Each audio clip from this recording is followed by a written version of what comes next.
In today's video, I'm going to teach you how to add comments in Coda.io.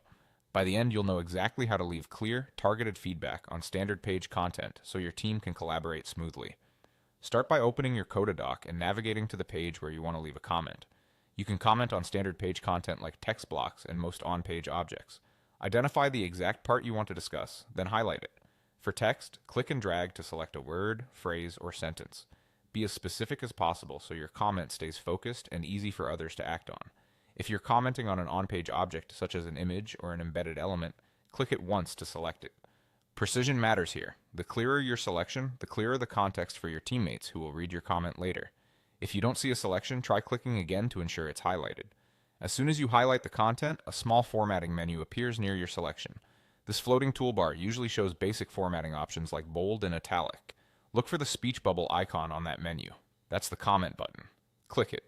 If you don't see the toolbar, make sure you're not in a read-only view and that the selection is still active. Sometimes moving your cursor slightly over the highlighted area makes the toolbar reappear. Clicking the speech bubble tells Coda you want to attach a comment specifically to what you selected, so your feedback stays anchored in context.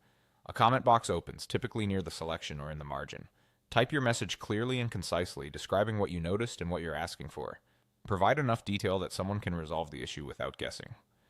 You can reference the selected text directly, and if you need to direct the message to a specific teammate, mention them by name in your comment so they're notified promptly. When you're happy with your message, hit send. Your comment is now attached to that exact piece of content, and collaborators can reply in a thread, react, or address it. You'll see a small indicator next to the selection so you can revisit the conversation later. That's all there is to it. Highlight, click the speech bubble in the formatting menu, type your message, and send.